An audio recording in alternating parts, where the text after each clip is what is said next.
കോഴിക്കോട് കുതിരവട്ടം സർക്കാർ മാനസികാരോഗ്യ കേന്ദ്രത്തിൽ രോഗിക്ക് മരുന്ന് മാറി നൽകിയതായി പരാതി. രാമനാട്ടുകര സ്വദേശിനി നൽകിയ പരാതിയിൽ ഫാർമസിസ്റ്റിനെതിരെ കോടതി നിർദ്ദേശപ്രകാരം പോലീസ് കേസെടുത്തു. ആരോപണ വിധേയയായ ആരോഗ്യ പ്രവർത്തക ഇപ്പോഴും ജോലിയിൽ തുടരുന്നതായും പരാതിയുണ്ട്.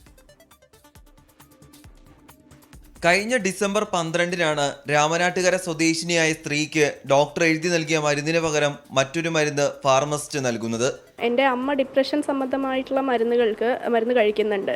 അവർ തന്ന മരുന്ന് നമ്മൾ വാങ്ങിച്ചു. നമ്മൾ എന്തായാലും ഒത്തു നോക്കുന്നില്ല. നമ്മൾ അവരോടുള്ള ട്രസ്റ്റിൻ്റെ ഭാഗമായിട്ട് നമ്മളത് കൊണ്ടുവന്നു. ആ മരുന്ന് കഴിച്ചു ഒരു അരമണിക്കൂർ കഴിഞ്ഞപ്പം ആൾ കുഴഞ്ഞു വീണു. സ്ട്രോക്ക് സംബന്ധമായിട്ടുള്ള സിംറ്റംസ് ആൾ കാണിക്കാൻ തുടങ്ങി. സംസാരിക്കാൻ പറ്റുന്നില്ല, പിന്നെ ശരീരം മൊത്തം തണുപ്പ് കയറി, ഒരു കംപ്ലീറ്റ്ലി സ്ട്രോക്ക് വന്ന പോലത്തെ സിംറ്റംസ് തന്നെ കാണിക്കാൻ തുടങ്ങി. കോഴിക്കോട് മെഡിക്കൽ കോളേജിലെ ഡോക്ടർക്ക് തോന്നിയ സംശയമാണ് സംഭവത്തിന്റെ ചുരുളഴിച്ചതെന്ന് മകൾ അശ്വതി പറയുന്നു. CT എല്ലാം റിസൾട്ട് വന്നപ്പോൾ അതിലൊന്നും വേറെ പ്രശ്നങ്ങളൊന്നും കാണുന്നില്ല. അപ്പോൾ അവർ പറഞ്ഞു പേഷ്യൻ്റ് വല്ല മരുന്നും മാറി കഴിച്ചിട്ടുണ്ടോ എന്ന് ചോദിച്ചു. പക്ഷെ നമുക്ക് ആ സമയത്ത് അറിയുന്നില്ല. പ്രിസ്ക്രിപ്ഷനും അവർ തന്നിട്ടുള്ള അന്നത്തെ ദിവസം ഡ്യൂട്ടിയിലുണ്ടായിരുന്ന ഫാർമസിസ്റ്റ് തന്ന മെഡിസിനും തമ്മിൽ വളരെ ഡിഫറൻസ് ഉള്ളതായിട്ട് നമ്മൾ മനസ്സിലായത്. എസിറ്റലോപ്രം എന്ന് പറഞ്ഞ മരുന്നാണ് സാധാരണ അമ്മ കഴിക്കാറ്. അവർ ഒലാൻസപ്പി എന്ന് പറഞ്ഞൊരു മരുന്നാണ് മാറി തന്നത്.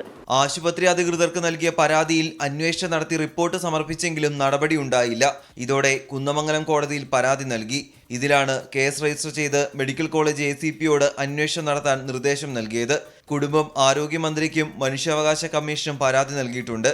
ആരോപണ വിധേയയായ ഫാർമസിസ്റ്റ് ഇപ്പോഴും കുതിരവട്ടം ഗവൺമെന്റ് മാനസികാരോഗ്യ കേന്ദ്രത്തിൽ ജോലി ചെയ്യുന്നുണ്ടെന്ന് കുടുംബം ആരോപിക്കുന്നു.